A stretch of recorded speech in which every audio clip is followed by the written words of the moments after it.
2 Reis, capítulo 22. Nós vamos ler do versículo 1 até o versículo 13. Vou pedir para os irmãos ficarem em pé. Diz assim a palavra do Senhor: Tinha Josias 8 anos de idade quando começou a reinar, e reinou 31 anos em Jerusalém. E era o nome de sua mãe Jedida, filha de Adaías, filha de Boscate. E fez o que era reto aos olhos do Senhor, e andou em todo o caminho de Davi seu pai, e não se apartou dele, nem para a direita, nem para a esquerda. Sucedeu, pois, que no ano 18º do rei Josias, o rei mandou o escrivão Safã, filho de Azalias, filho de Mesulão, à casa do Senhor, dizendo: Sobe a Ilquias, o sumo sacerdote, para que tome o dinheiro que se trouxe à casa do Senhor, o qual os guardas do umbral da porta ajuntaram do povo, e que deem na mão dos que têm o cargo da obra e estão encarregados da casa do Senhor, para que deem aqueles que fazem a obra que há na casa do Senhor, para repararem as fendas da casa, aos carpinteiros, aos edificadores, aos pedreiros, para comprar a madeira e pedras lavradas, para repararem a casa. Porém, com eles se não fez conta do dinheiro que lhes entregaram nas suas mãos, portanto procediam com fidelidade. Então disse o sumo sacerdote Ilquias ao escrivão Safã: Achei o livro da lei na casa do Senhor. E Ilquias deu o livro a Safã, e ele o leu. Então o escrivão Safã veio ao rei, e referiu ao rei a resposta, e disse: Teus servos ajuntaram o dinheiro que se achou na casa, e entregaram na mão dos que têm o cargo da obra, que estão encarregados da casa do Senhor. Também Safã, o escrivão, fez saber ao rei, dizendo: O sacerdote Ilquias me deu um livro. E Safã o leu diante do rei.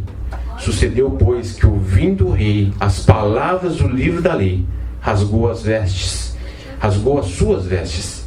E o rei mandou a Ilquias, o sacerdote, e a Aicã, filho de Safã, e a Achor, filho de Micaías, e a Safã, o escrivão, e a Asaías, o servo do rei, dizendo: Ide e consultai ao Senhor por mim e pelo povo, e por todo o Judá, acerca das palavras deste livro que se achou, porque grande é o furor do Senhor que se acendeu contra nós, porquanto nossos pais não deram ouvido às palavras deste livro, para fazerem conforme tudo quanto de nós está escrito. Amém. Os irmãos podem assentar.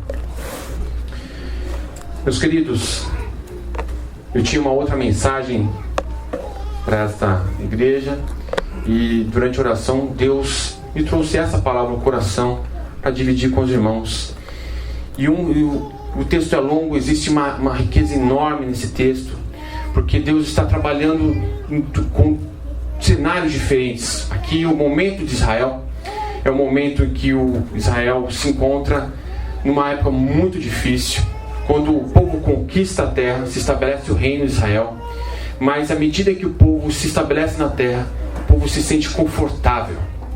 E quando o povo de Deus se sente confortável, é um problema, porque começa a abrir as exceções, e as pessoas começam a se misturar e abrir concessões para aquilo que é imprescindível se guardar.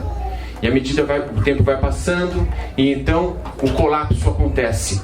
O reino se divide, o norte e o sul, o norte Israel ao sul Judá.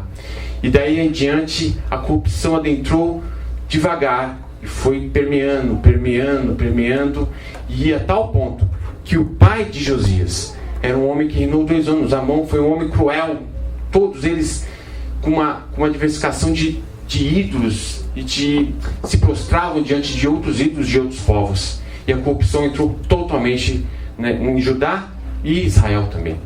E Josias é filho de Amon, um homem perverso que durou 2 anos somente no reino. E Deus começa a restabelecer, a trazer de volta, através de Josias, o menino que toma o reinado. Ele começa a reinar quando seu pai morre. Ele tinha 8 anos. Depois, com 16 anos, ele começa a ser despertado por Deus e começa a purificação. Com 20 anos, passado 4 anos, ele sai diante de todo o Judá e começa a fazer a purificação e tirar todos os postes de ídolos, né? Depois, mais 6 anos se passaram e ele deu a essa ordem que o texto está dizendo: vá e diga ao sumo sacerdote, ajunte dinheiro, vamos separar o templo. Esse é um processo do qual Deus trabalha com Josias. Esse é o mesmo processo que Deus trabalha quando Deus chama o homem. Deus desperta. Isso leva tempo. Há muitas formas de Deus trazer o homem para si. E nesse processo, o processo da salvação.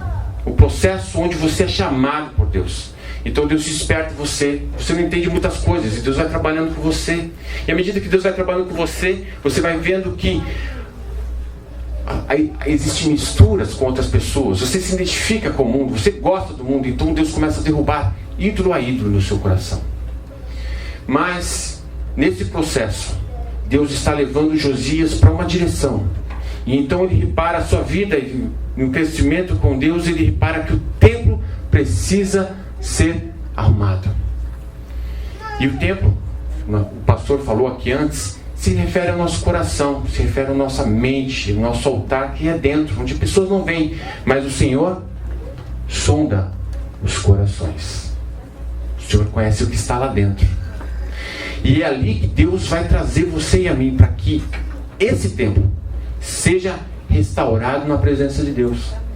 Então, quando Josias está sendo trazido por Deus, ele começa a ver que algo está fora do lugar. Deus desperta ele: vamos corrigir nosso relacionamento com Deus. O templo tem coisas que precisam ser corrigidas no templo. E então ele dá ordem ao sumo sacerdote. O sumo sacerdote é simplesmente a pessoa responsável de cuidar e zelar do templo. Ele é responsável de fazer todos os sacrifícios, apresentar a oferta de propiciação uma vez ao ano. Ele que tem a responsabilidade de entrar e comer do pão da propiciação, acender o candelabro, fazer ali o incenso, né, que tem o altar do incenso dentro dos santos. Ele é responsável por todas essas coisas. E no trabalho de reparar o templo, o sumo sacerdote fala no versículo 8, e é esse versículo que eu quero centrar com vocês nesta manhã. Então disse o sumo sacerdote Elquias, versículo 8, ao escrivã: achei o livro da lei na casa do Senhor.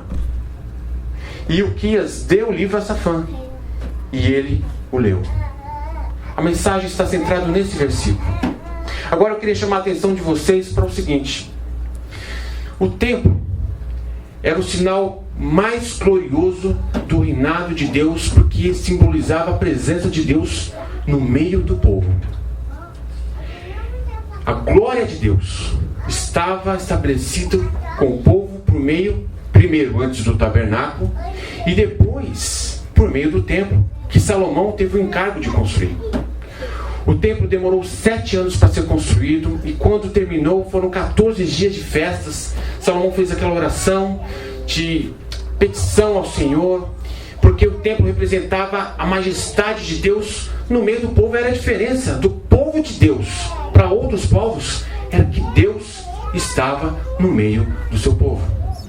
Essa diferença, a diferença minha e sua, é que o Espírito Santo cela no seu espírito o Espírito de Deus. É isso que faz você ser diferente. Então a graça que se manifesta no cristão não é porque somos mais ou menos, mas é porque Deus se revela no seu e no meu coração. Então seus olhos resplandecem, sua vida resplandece, tudo resplandece porque é a presença de Deus. E é isso que Deus zela, é isso que Deus mais aprecia, é a sua presença no meio do seu povo.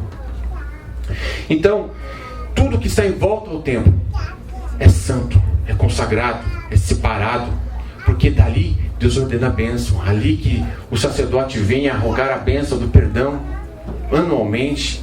E o templo vai simbolizar justamente e direcionar para Cristo, porque o que era requerido de nós, de cumprir uma vida santa, pela presença eterna de Deus no nosso espírito, jamais, de maneira nenhuma, por qualquer lei que fosse dada por Deus, poderíamos cumprir, porque a lei é santa, reflete o caráter de Deus.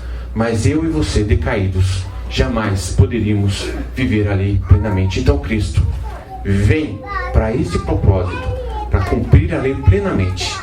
E então, podemos agora não seguir a Deus e viver a vida de Deus por meio de algum sacrifício, de algum cerimonial, mas temos a sua vida no nosso espírito. E é esse o poder do Evangelho. O poder do Evangelho não é você vir na igreja, mas é você ser movido por Deus em viver na igreja e além da igreja. Você viver o poder de Deus que não se restringe a 4 paredes, porque é o Espírito Santo de Deus movendo em você, trabalhando na sua mente, em todo o seu coração, todos os seus desejos. E é isso o que Deus mais zela, porque Ele deu o seu Filho para morrer na cruz, cumprir a maldição que estava sobre nós, para que hoje nós pudéssemos estar aqui reunidos em torno da sua palavra.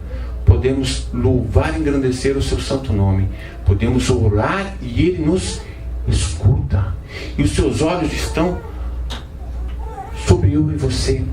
Deus está atento ao seu coração, o que você pensa, o que você fala, porque agora, selados pelo Espírito, somos partes do céu. O mesmo Espírito que ressuscitou Jesus Cristo da morte é o mesmo Espírito que ressuscitou a mim e a você. Então, o templo é a sua vida, é a minha vida, que Deus tanto fez e fez em Cristo, para que hoje eu e você fôssemos templo, tivéssemos comunhão com Ele, pelo sangue de Cristo. Então, o sumo sacerdote Ilquias tinha a responsabilidade de cuidar desse templo, da mesma forma que eu e você temos responsabilidade de cuidarmos do nosso templo. Mas veja só, se o templo diariamente tinha coisas para serem feitas, que é o papel do sumo sacerdote, e ele tem atividades, e ali ele está em contato com Deus o tempo inteiro. Ele está vendo o pão da propiciação, o candelabro, o altar do incenso.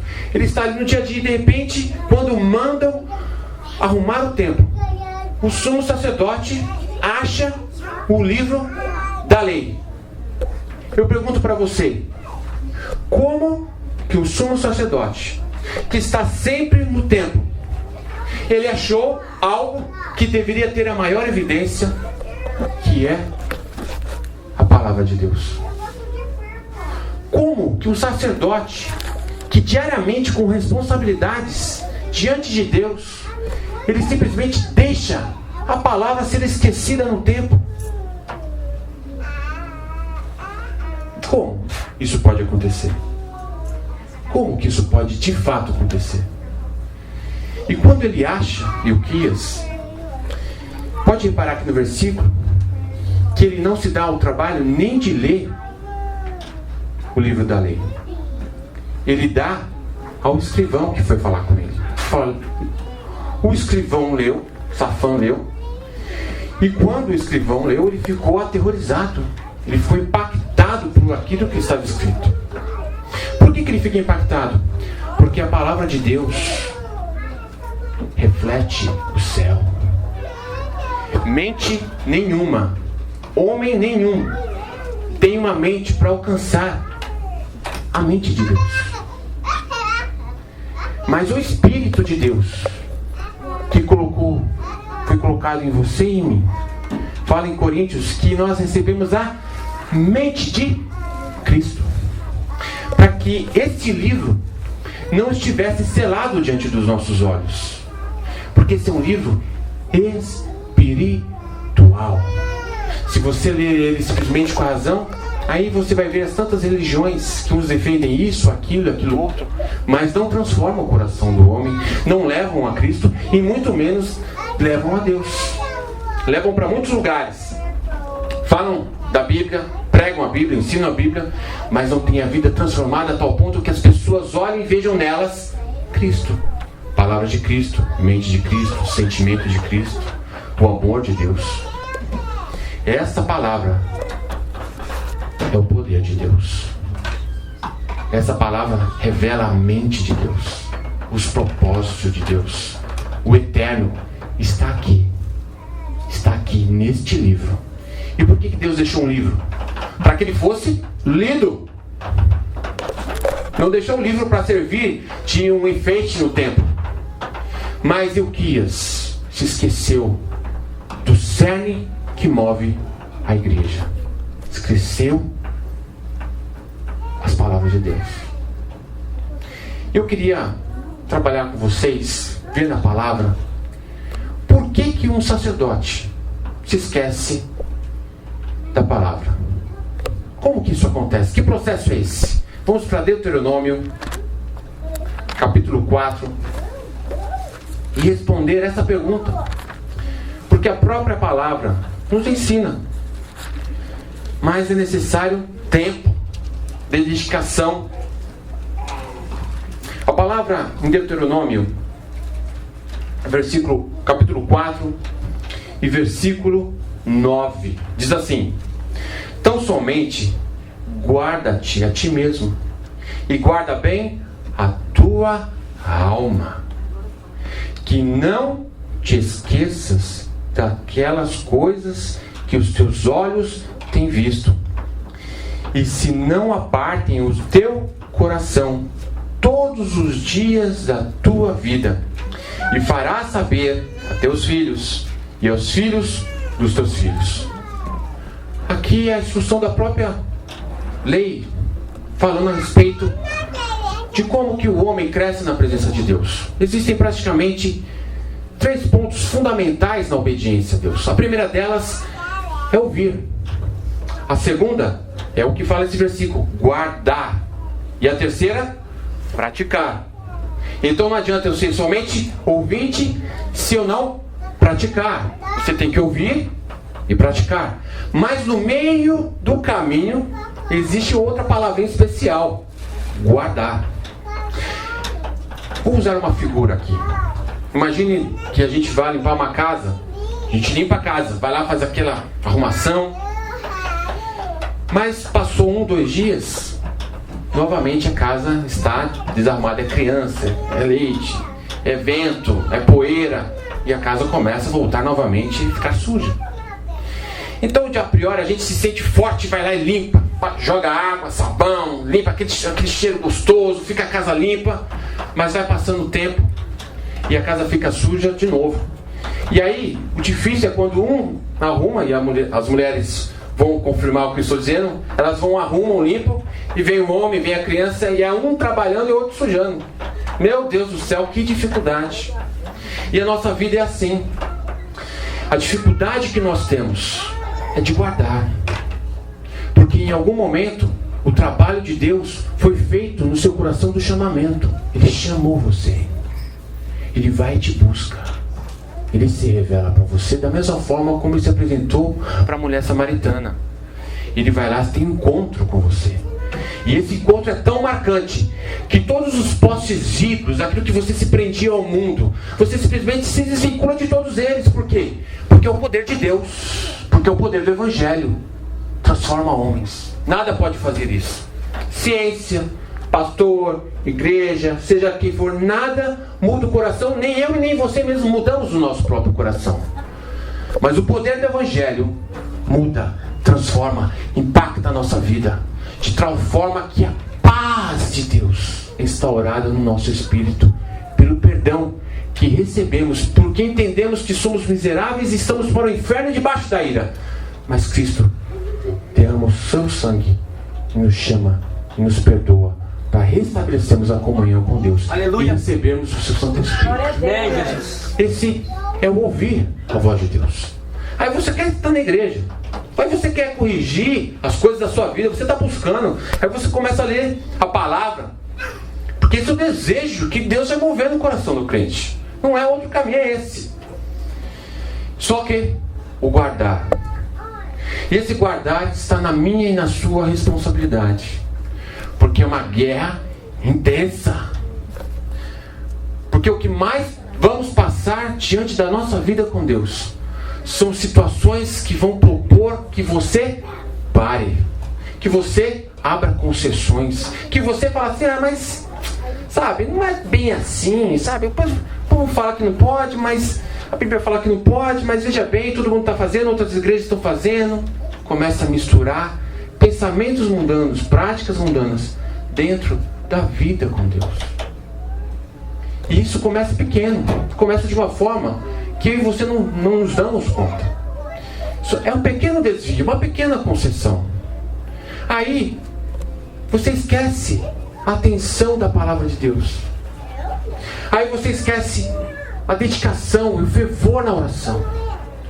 E aí o seu coração começa a ficar simplesmente aberto para todo tipo de mistura que vai mexer na sua mente, nas suas emoções e na sua vontade.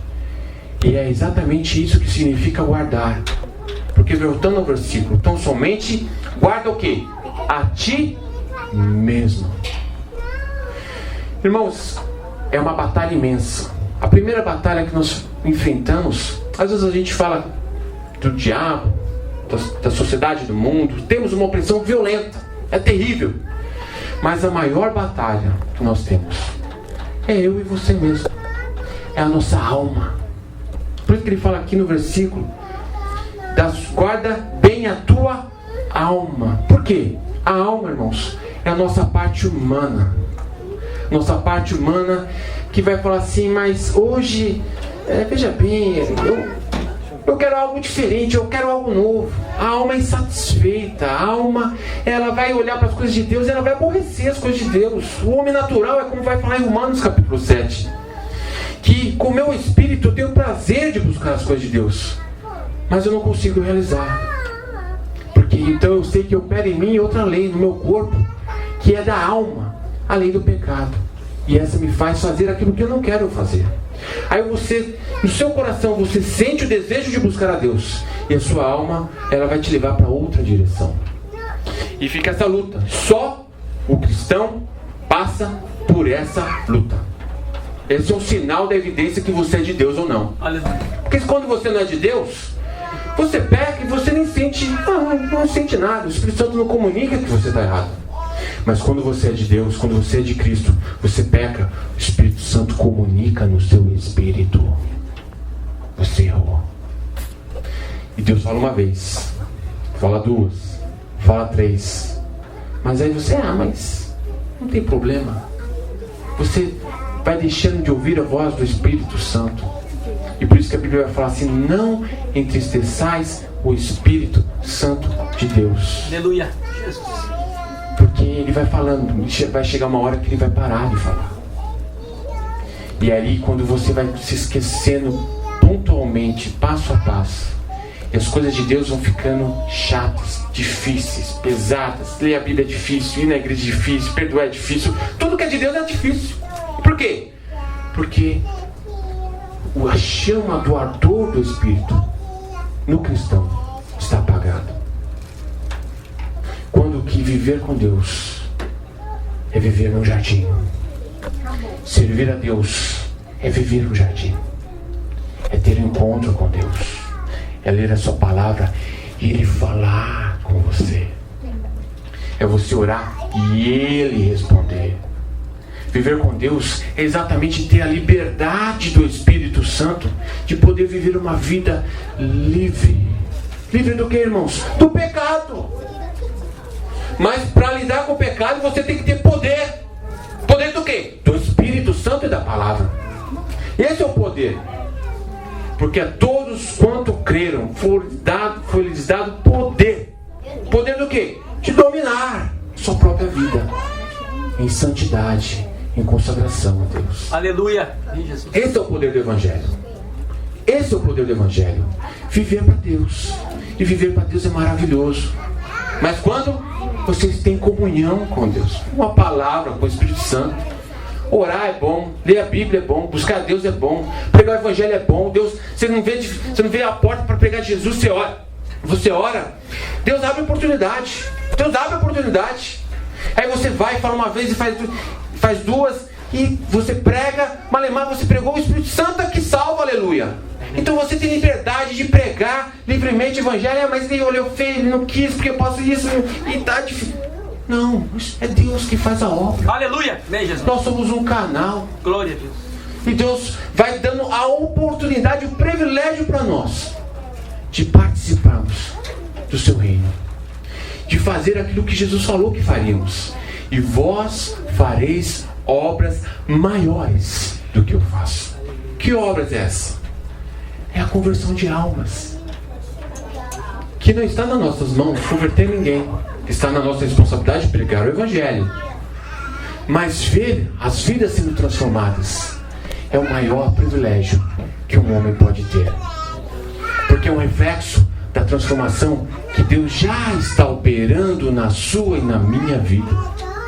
Coisas que você não consegue lidar, porque, irmãos, enfrentar a si mesmo não é fácil. Lidar com o seu e com o meu pecado não é fácil. Não é fácil. É difícil. Mas o cristão não luta contra o pecado. Sabe por quê? Porque o cristão que for tentar lutar contra o pecado, ele perde.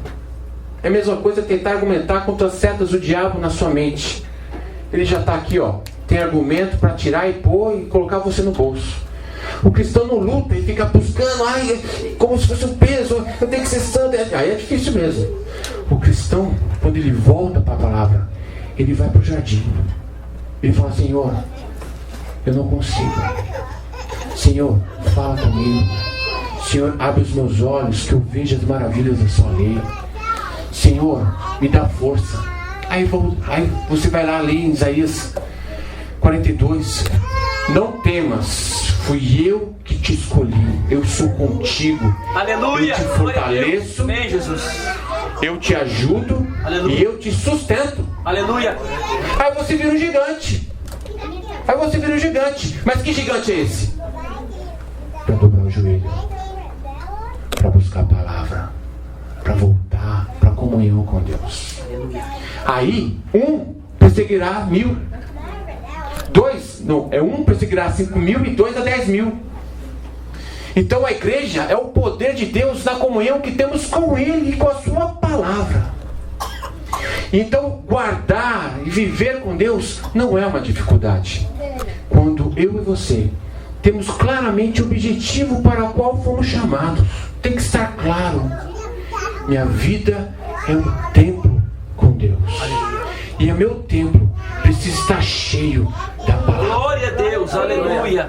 Em Colossenses capítulo 3 vai falar assim: que habite em vós a palavra ricamente, que a palavra seja abundante. Quando você vai abrir a boca, vai conversar com o irmão, o que vai sair?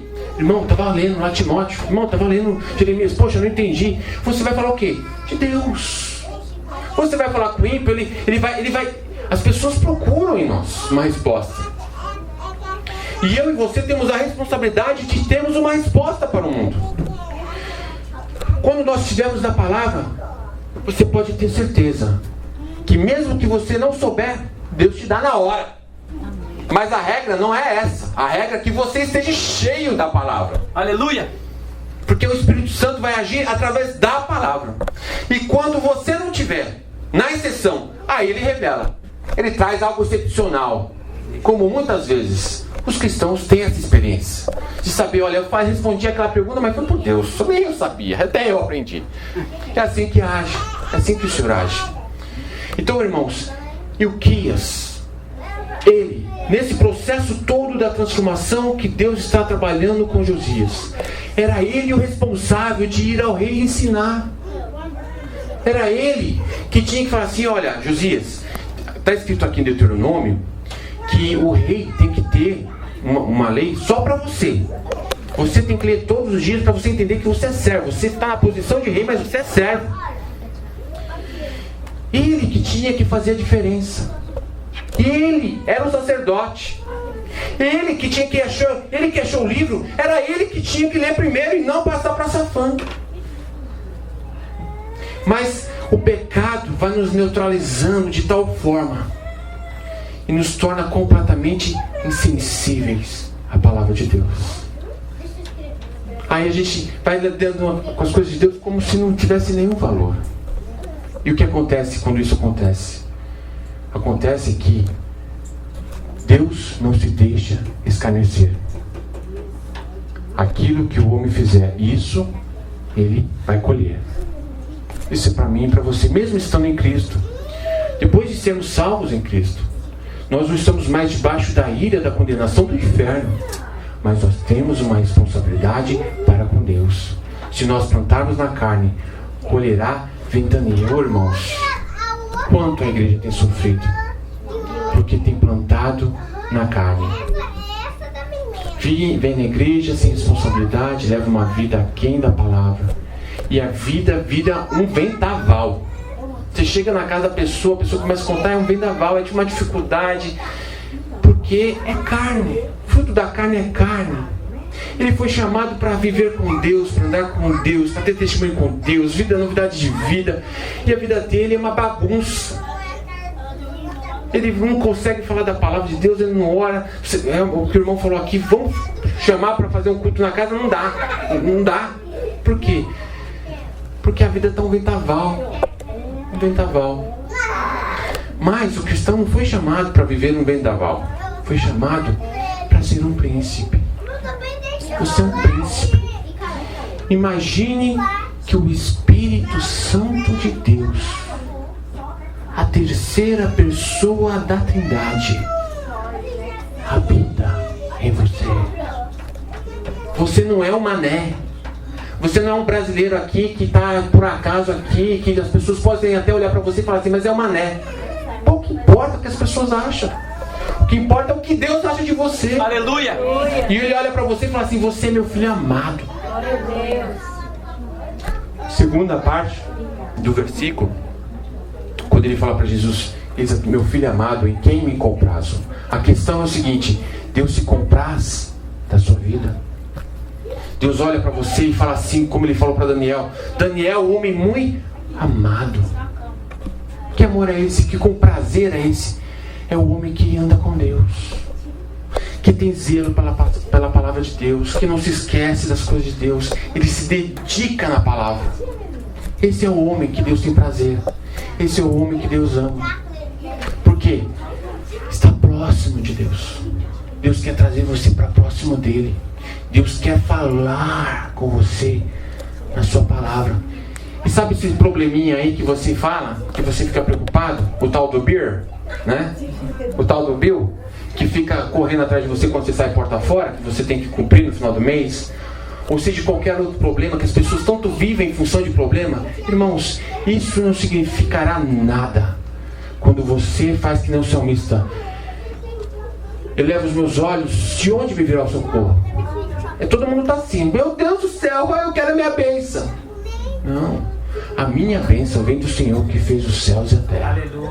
Você tem outra perspectiva, porque a sua vida está na mão dele. É para isso que você e eu fomos chamados, para participar da comunhão com Cristo. E quando você tem essa comunhão com Cristo, você tem comunhão com o irmão. É direto, uma relação direta, não tem como. Você quer ver crente problemático? É quando ele não vive com ele, né? Como foi dito aqui, como sal com o irmão. Realmente é difícil o relacionamento ser humano com ser humano. Mas quando a palavra de Deus trabalha na sua e na minha mente, nós nos tornamos suaves, doces, nós nos tornamos fáceis de relacionamento, porque é o Espírito Santo trabalhando em você. As famílias começam a ser transformadas. Os filhos começam a ver em nós o modelo de Cristo, que é o que vai falar aqui no restante do versículo. Guarda a tua alma, não te aparte o teu coração, e fará saber aos teus filhos. A vida que você vive hoje, na presença de Deus, vai gerar uma semente de um testemunho para os seus filhos. Que às vezes a gente olha para fora e fala assim, meu Deus, como é que vai ser o futuro do meu filho? Não se importe com isso quando você estiver na presença de Deus. Sabe por quê? Porque a vida que você vive com Deus será um modelo para ele. Quando ele tiver de decidir entre o bem e o mal, ele se lembrará das vezes que ele viu você orando, das vezes que ele viu você na igreja, das vezes que ele viu você lendo a palavra, das vezes que ele viu você testemunhando. E esse é o maior tesouro que você pode passar para os seus filhos. Guardar está na minha e na sua responsabilidade. É o trabalho. Igreja não é um lugar de hospital, como as pessoas dizem, só tem doente. Não, você chega doente, mas você sai curado. Igreja é um lugar de soldados que se regimentam, se vestem, se revistem do conhecimento de Deus, do poder de Deus que está na sua palavra. Para fechar e concluir, meus amados, vou fazer uma pergunta para você. E para você avaliar como está as brechas do seu tempo. Se está uma brecha pequena, se está sem brecha. Porque não importa se a brecha é grande ou pequena, porque se tem brecha, está brecha. Se é grande ou pequena, não importa. A pergunta para você é o seguinte: qual é o tempo? Qual é o tempo? Vou repetir novamente. Qual é o tempo que você despende na leitura da palavra de Deus? Primeira pergunta. Semanalmente, diariamente. Qual é o tempo em que você se dispõe na oração? Sérgio, você deu toda essa volta para falar isso. Irmãos, o Evangelho é o poder de Deus, é profundo, mas é tão simples quanto isso. Uma criança é capaz de fazer isso. As coisas de Deus são fundadas nas coisas mais simples. É por isso que vai falar, olha, a palavra não está no alto céu, que se você diga, não tem como alcançar, no profundo mar, quem vai buscar? Não, está bem perto de ti, na tua boca e no teu coração. É algo que você tem a responsabilidade, e Deus te deu toda a condição para cumprir. Isso não pode ser um método de um sacrifício. Porque meu Deus. Não, irmãos, é um prazer viver com Deus. É assim que você vai saber se o seu tempo está com brecha ou não. E depois que você sabe restabelecer a sua vida de oração, de leitura na palavra, você vai começar a lidar com outro probleminha, que é o coração do homem, que é uma figura. O coração do homem se representa a mente, as emoções e a vontade. Você quer abalar o homem, você abala as suas emoções. Morreu uma mãe, doença, dificuldade, abala as emoções do homem. O homem é frágil. Todos nós somos frágeis, porque emoção é a parte frágil do homem. Pode reparar que quando o maligno vem abalar a sua vida, ele vem na sua parte emocional. Ele quer abalar você, quer transtornar você, deixar você ansioso, com medo, com dúvida. Ele tenta infundir nas suas emoções. Essa é uma parte variável no homem. Todos nós temos essa fragilidade. Porém, a mente é a parte mais elevada do homem. E na mente é onde que eu e você nos damos com nós mesmos. O que passa na nossa mente? Essa é a terceira pergunta. O que tem passado na sua mente?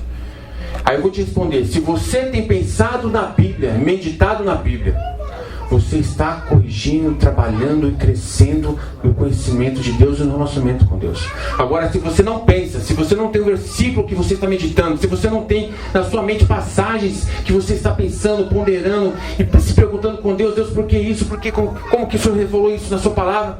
Eu digo para você, tem brecha. Sabe por quê? Porque no santo tinha a mesa da propiciação, o candelabro e o altar do incenso. O sacerdote comia do pão, mas ele precisava acender o candelabro. E para acender o candelabro, fala que precisa de óleo. Então, quando a Bíblia fala assim, que não falte óleo sobre a sua cabeça, é trazer a palavra para a meditação na sua mente. Porque quando você meditar, o Espírito Santo de Deus trará a iluminação da palavra, que vai transformar a sua vida. Aleluia. Bem, Jesus. E quando a sua vida é iluminada na palavra, aí você vai para o altar do incenso. E ali você ora a palavra. E Deus responde. Aleluia. Aleluia. Amém. Essa é a terceira pergunta. E eu fecho por aqui. Porque a terceira parte do coração, que é a vontade, uma vez que a sua mente é iluminada, você tem o domínio das suas emoções que te tentam afligir. E você tem domínio sobre a sua vontade. E então a palavra governa no seu interior. E você vive a vida com Deus. A vida de príncipe do qual Ele te chamou a você e a mim. Vamos orar?